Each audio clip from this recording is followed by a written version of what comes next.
Perfect. Zach, you want to share your screen and I'll go ahead and introduce ourselves and everything. I want to say thanks for joining us today to learn more about resume building and how to beat the bots or the applicant tracking systems, which are sometimes called ATSs, in your job search. My name is Patty Gokenauer. I have been a career counselor with Penn State since 2015, but I've worked in career services and higher education for 20 years. And also near and dear to my heart, I'm also an Army brat. So, and I'm going to let Zach introduce himself. Zach, you still trying to share your screen? Yeah, sorry. Hold on. Give me 1 second here. There we go. Let me You're good. Do presentation mode. Let me get back to the first slide. Sorry about this. That's okay. All right. There we go. And, yes, my name is Zach Follador, as Patty mentioned. I am a employer engagement and career services specialist with Penn State. So I work with all of the campuses in Western Pennsylvania. I am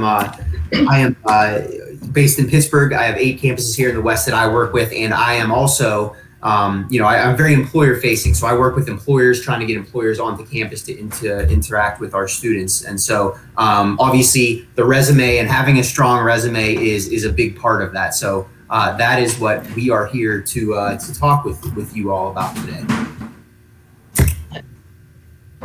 Sorry, you want me to go back, Patty? Nope, you're good.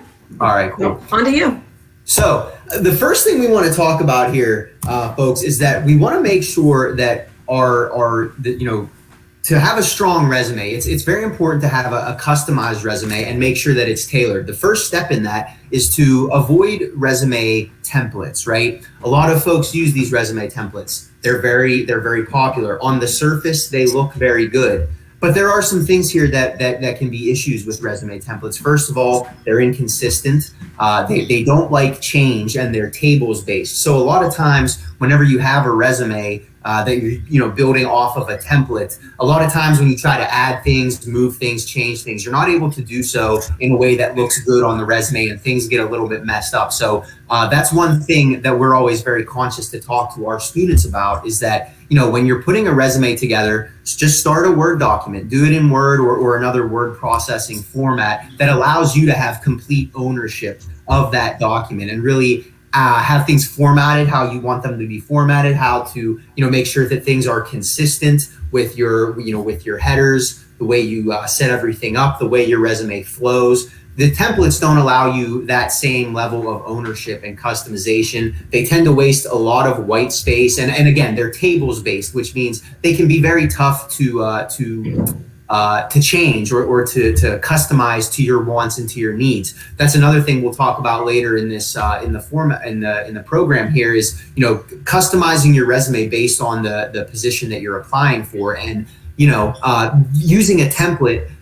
It makes it tough to do that. Templates look good on the surface, but they aren't often, again, to make changes as you update your resume as you go through your career. It can be a little bit tricky if you start with a template. So again, we always encourage our students to just start your own resume in a word processing document, and that will allow you complete ownership of that document, and you can make changes as you see fit, make customizations based on what a job you're applying for, or what employer you're looking to catch their attention. And just doing it on your own without the template allows you that additional level of customization and ownership that wouldn't be possible if you used a template. So along with what Zach's saying, the biggest thing you want to do is make sure you just, keep your formatting simple. Accuracy and consistency are going to be your keys here. You want to make sure that you're consistent with your bolding, your underlining, your italicizing, placement of content. So if you bold a job title in one place, you want to make sure you bold it everywhere. If you put one heading in all capitals, put all of them in all capitals. If you choose to put one date in parentheses, put all of them in parentheses. Just be consistent throughout the resume. And it doesn't have to have all that fancy stuff that sometimes the templates bring in. And sometimes the applicant tracking systems have difficulty reading those templates. So that's another reason to kind of stay away from those. If you can't read the content of your resume, it's not going to get passed on to a person to be able to read. So consistency is key, keeping it simple is key, and accuracy also 100%. If you're looking at it from a classroom perspective, your resume gets an A or an F. If there's one typo in it, that can get you an F. and that can put you in the no pile. So just make sure you double and triple check things, look for grammar, look for typography. And one little kind of hint for you, if you type in all caps, it's a great way to make content on your resume stand out. But also, if you're using a word processing document, if you hit the shift or the caps lock key on your keyboard and you start typing, it's not going to use the red and green underline squiggles to tell you that you spelled something wrong. It thinks you're typing an acronym. So if you're going to type something in all capitals, just make sure you double and triple check how that is spelled. Don't count on the computer to give you an alert that it's spelled wrong. Okay? Back to you, Zach. Awesome. So this slide here, I think, is one of the most important points that we're going to be making today. And if there's one thing you take away from this presentation, I hope it's this. I think this is very important. That is the idea of quantifying your experiences on your resume. Numbers stand out. Numbers demonstrate results. When employers are looking at your resume, and even when they're in an interview and they're asking you questions, they want to see things and hear things that are measurable, right? They want to see things that show the impact of what you were doing in that role, that show the level of responsibility that you have assigned. So for an example here, if you are in your National Guard unit, if you're a leader of if you have 30 people in your unit, and you're the leader of that unit, don't just say, let a group of fellow National Guard members say, had a leadership over a team of 30 individuals at my purview that I helped lead through training sessions, things of that nature. Just give an additional level of detail there that can show an employer the level of responsibility that you have been assigned and what your impact was there. So these, again, numbers stand out. These are things that are quantifiable, that are measurable, and that just adds another additional level of detail as you're selling yourself on your resume or in an interview. These are things that employers really want to see. That additional level of detail can make the difference between getting the job and not, or being able to fully explain how you're qualified for this position based on these experiences that you had in the past. So this is very, very important. So, whether it be in terms of money, of managing a budget, make sure you include, how large was that budget? What were you doing with that money? If you're talking about an increase in production or an increase in output, what was the percentage of that increase? Be able to quantify that. And again, if you're in a leadership position, talk about the number of folks on your team. How many people are you leading? What types of missions or sessions were you leading them through? What kind of tasks were you leading them through? These are things, again, that help to fully quantify your experiences, as the title of the slide says. Back to you, Patty. All right. So when you're doing your resume, you want to make sure that you tailor your resume and tailor the headings. Instead of using the generic headings, objective, education, and experience, tailor those headings so that they draw in the reader. Maybe they're headings that are related to the industry you're going into, and maybe it's business related experience or customer service experience or something like that, education and training. But try to tailor those and then make sure that those headings are put in order of importance. So the most important ones get closer to the top of the resume, the lesser important ones go down closer to the bottom of the resume. But make sure they're things that are going to resonate with the reader, because then they're likely going to take the opportunity to kind of pause and maybe spend a little bit longer in that section than they normally would have if you would have just used the word experience and listed a chronological listing of everything you've ever done. So try to do catchy headings, relevant headings, and then within those headings, make sure the information is in order of most current to least current. So you kind of got to watch two things, order of relevance, closer to the top of the resume, but then within each section, most current to least current. And you see some of the examples that you can kind of use in your resume to customize those headings. And to build off of that point that Patty is making, tailor the content of your resume as well. This goes back to what I was saying in the first slide, right?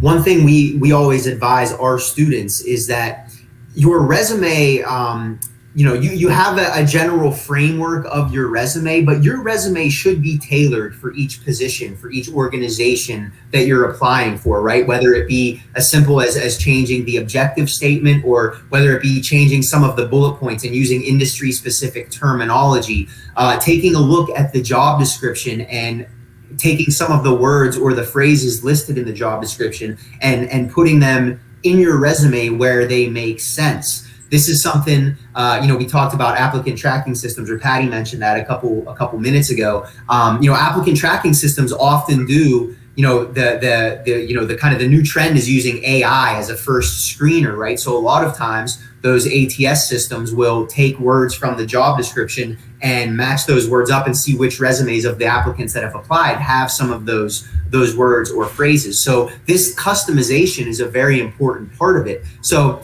similar to what Patty was talking about, organizing content in order of importance, most relevant content at the top of the resume, and then expand on the content or consolidate content as it's more relevant or less relevant. This brings me back to that original point of having that total control and total customization, total ownership of the resume. Doing this, all of these things in using a template will be a little bit tougher. If you have total control over the resume, though, you can change these things and make adjustments as you see fit. And again, just to really kind of re-emphasize this point, we should be tailoring our resume for every position that we're applying for. That's not me saying that you have to completely redo your resume. That's not the case at all. But there are some small changes that you can make, which I just talked about in terms of industry specific terminology and specific words and phrases. You can, moving things around, stuff like that. These are things that will really help your resume stand out, especially if it's a competitive position. There's a lot of roles out there that, people are, they're highly desired roles. So if you're one of 50 applicants, you got to do everything you can to help your resume set apart, and tailoring the content of the resume based on some of these key points can really help you do that. Yeah, I always tell students to make sure that your resume and your job description are married, or at least in a very long-term relationship. So by making sure there's some commonalities there, that helps with that. You want to make sure you market you. For those of you that do have the military background, you want to make sure that you market that, and you want to make sure that you're highlighting those transferable skills that you've gained with your military experience. You see here some of the, your technical skills, maybe some certifications that you've gotten. Even clearances. Some of you may have, security clearances that employers are going to just really gravitate towards. And also looking at those soft skills that you gain along the way too: teamwork, leadership, organization, things like that. If you, again, are military, make sure you're referring to some of those key documents that you get throughout your time of service that have some really, really detailed information about you and your experiences. That whole saying about why reinvent the wheel. You've got the language already in these documents, your performance evaluations, your DD-214, use them, but then you also want to make sure that you look at those and that you're able to translate that military speak into the private sector, because sometimes they're not going to understand that language. So it's important to kind of really dig into that. Maybe comparing what's in your DD-214, your performance evaluations, to what's in the job description, and pulling more from the language you see in the job description rather than what's in your military documents. But again, and if you need help with that, reaching out to somebody through some of your TAP programs, or if you're working on some educational stuff and some training, see if there's somebody in a career counseling type role that can kind of lend some assistance with that and help you translate that information. And to close out here, just some general guidelines. Include at the top of your resume, include a professional profile or a summary. Then just some general formatting things here: margins 1/2 inch to 1 inch, like a framed type of look, quote unquote framed. 1 to 2 pages in length. As you get further in your career, obviously you're going to want to add more things to your resume, but it's still always good to be succinct, right? In your resume, you're not necessarily telling your entire life story. You just want your resume to be kind of the cover of the book, if you will. So make sure that you're succinct in your resume, 1 to 2 pages. Your standard 10 to 12 point font, And then, in terms of, bolding, caps, underlining things, italicizing things for emphasis, especially with your headers and, breaking up the resume, making sure it flows well. Use bullet points to describe your duties and responsibilities of each position that you've held. It's a good way to kind of break the resume up, and again, make sure it flows, make sure it's readable, and easy to digest for the individual that is going through it and judging it. And then begin your bullets with strong action verbs. This goes back to quantifying things that we talked about earlier, right? Making sure that the things you're putting on here are measurable and will catch the attention of the person reviewing the resume. And then items to avoid here, long ongoing sentences. You don't want to have, paragraphs of text on your resume. You make sure that your bullet points, when you're describing your responsibilities or a role that you had, make sure that your bullet points are succinct and to the point and not overly wordy. Also want to avoid, personal pronouns and graphics and stuff of that nature. And then phrases like, as we say here, responsibilities include. We want to make sure that we're being more descriptive of what we're doing and what we're putting on our resume. These are just general guidelines. If you're following the first, 6 slides that we covered here, most of this should fall right into place. But again, these are just some kind of, as you're putting the finishing touches on your resume, as you're reviewing it, making sure that you check all of these boxes as well so that your resume looks presentable. It's easy to read, it's easy to digest, and somebody can take a look at it, rather quickly and get a good feel for your experience and what you can offer as a candidate. So again, just some general guidelines there to follow as you're, going through this process. And then this here is just some contact information for both Patty and I. I don't want to speak for Patty, but I know we're always happy to help, right? Always happy to help. If you have any questions, feel free to reach out to us here, and we're always happy to to help anyone that's looking for that some guidance or some direction when it comes to getting your resume out there and starting to apply.